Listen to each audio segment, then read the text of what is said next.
¿Cuáles fueron los mejores podcasts en 2024 desde el punto de vista de una persona o unas personas que se dedicaron a escribir y a reflexionar sobre este tema?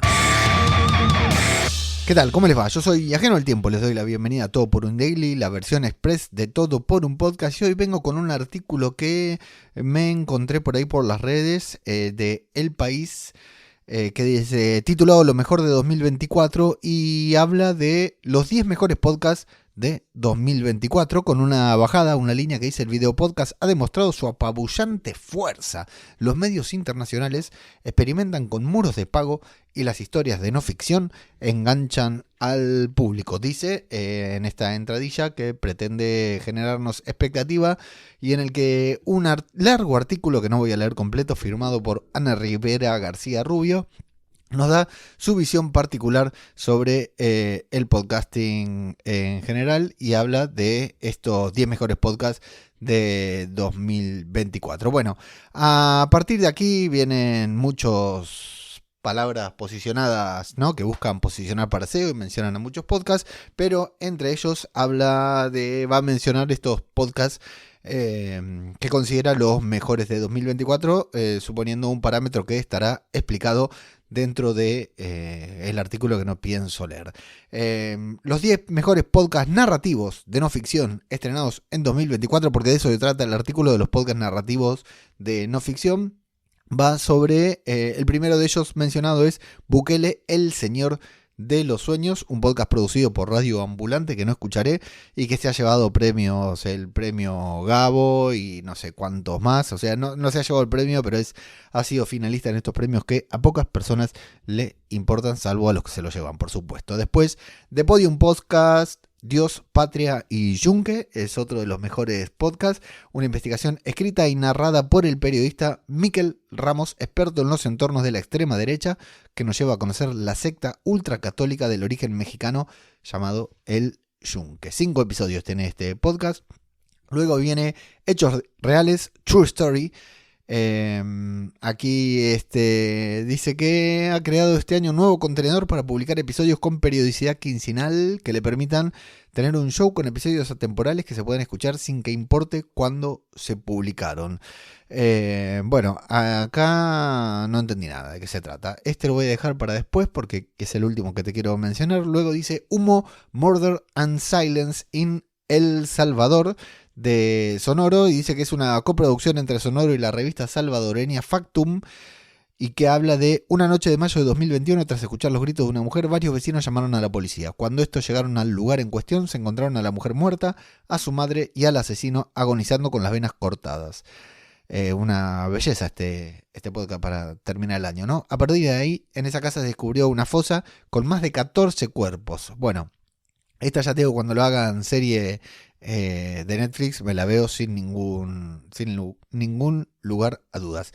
Tamayazo, el podcast de RTVE, como dicen acá, audio, sobre el escándalo político que sacudió a la Comunidad de Madrid y la política nacional en 2003. No voy a ahondar más, no tengo idea qué pasó en 2003, estaba muy lejos de este continente, pero entiendo que será algo importante. La Casa Grande de Isabel Coelho dice que es una pequeña producción independiente, que es una joya. Es el resultado del trabajo de un año de Isabel Coelho, periodista y narradora de este podcast, que analiza el maltrato y el control coercitivo a través de los durísimos testimonios de mujeres que han pasado por el Centro de Mujeres Maltratadas, pionero en España. Bueno, Cazagringos de Wondery, al más puro estilo serie de polis, esta producción sigue las operaciones de un grupo de la policía mexicana especializado en colaborar con las autoridades estadounidenses para perseguir y detener a los fugitivos extranjeros que llegan a México. Es un podcast llevado por Luis Chaparro. Después dice: necesito poder respirar la vida de Jorge González. Podium Podcast Chile. No sabía que Podium Podcast había pisado Chile, había puesto un pie en Chile. Jorge González es el líder de la banda más grande en la historia del rock y pop chilenos, Los Prisioneros. Wow, mirá que he escuchado rock chileno y no he escuchado Los Prisioneros. Si hay alguien de Chile escuchando esto, que me avise. Y tuvo después una carrera en solitario también exitosa y marcada por una personalidad peculiar, al margen de la fama, los grandes eventos y las gigantescas campañas de marketing de las grandes discográficas. Bueno, para escuchar a ver qué pasa en los prisioneros. La Colina del Loco, la radio que inventó Quintero de ser podcast, no es una biografía de Quintero, no es una agiografía de él ni de su personaje. El Loco de la Colina no es un lamento por la radio perdida, esa que ya no se hace como antes. El principal logro de esta producción es mantener el equilibrio para satisfacer por igual a los fans más incondicionales del periodista andaluz y a los que simplemente lo conocían. Yo no soy ninguna de esas dos cosas, pero el último podcast que te voy a mencionar es puntualmente la excusa por la que te estoy leyendo todo esto, porque me llamó la atención que entre estos 10 podcasts aparezca Meloni, un marqués en La Gomera. Un podcast que esto sí te lo voy a leer completo. Aldara Diegues buscaba una historia que la apasionara para hacer su trabajo de fin de máster, cuando de carambola su pareja le dijo: ¿sabes que el padre de Giorgia Meloni, actual primera ministra de Italia, vivió muchos años en La Gomera?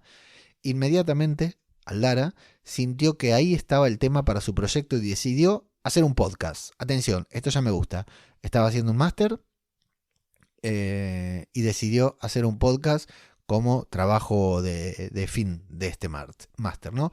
Viajó a la isla, a La Gomera, y allí se dedicó a buscar y entrevistar a personas que hubieran conocido a Franco Meloni, que le dieran su testimonio sobre él. El resultado es un podcast de 10 episodios que sorprende para bien. Franco se estableció en La Gomera. Bueno, acá hace un poquitito de spoiler que no voy a hacer. Y nada más. Bueno, es una producción... Mirá lo que dice. Es una producción modesta con sus debilidades, pero se sigue con interés y hasta con entusiasmo. Se agradece su frescura. Bueno, te voy a contar lo que te venía a contar, que es que Aldara Diegues vive en Vigo. Trabaja para la televisión de Galicia actualmente, entre muchos otros proyectos, y participó como asistente al último Galicia Podcast Summit que hicimos el año pasado, que fue en junio. Estuvimos hablando ahí un rato, hicimos muy buenas migas, y la semana pasada, que te conté hace unos días que estuve en Negreira, en un foro de internacionalización del Camino de Santiago, estuvimos justamente ahí con Aldara. Aldara estuvo de invitada arriba del escenario y estuvimos hablando de este podcast de Meloni, un marqués en La Gomera, porque bueno, lo escuché como es una persona cercana que vino, me habló de su podcast, lo escuché. La verdad que me gustó muchísimo. Es una superproducción. Acá dice, ¿no?, que tiene sus debilidades. Bueno, yo creo que sus debilidades, imagínate que estamos hablando de Podium, estamos hablando de SER, estamos hablando de RTVE, estamos hablando de grandes cadenas, y acá yo te hablo de una chica que estaba haciendo un trabajo de fin de máster y vos escuchás el podcast y te volvés loco porque es increíble lo que hizo. Una narración en primera persona en la que va descubriendo cosas, en la que va contando historia. Te cuenta la historia de Giorgia Meloni, te cuenta la historia de su padre, te cuenta la historia de la isla, te cuenta la historia de determinados personajes de la isla y te transporta a través del audio a ese lugar, a esa isla canaria que yo no conocía, que la verdad el podcast me parece una maravilla. Aquí dice: producción modesta, con sus debilidades. Te invito a darle play a Meloni, un marqués en La Gomera, y a que me digas cuáles serán las debilidades que dice la persona que escribe este artículo que tiene Meloni, un marqués en La Gomera. Por supuesto que no soy objetivo, porque lo escuché sabiendo de quién era el podcast, pero lo cierto es que si no fuera de Aldara, este podcast yo no lo hubiera escuchado, y por lo tanto este artículo tampoco me hubiera llamado la atención. Pero me parece genial, más allá de que diga que hable de sus debilidades, me parece genial que hayan incluido un podcast completamente independiente, porque te puedo garantizar que completamente independiente,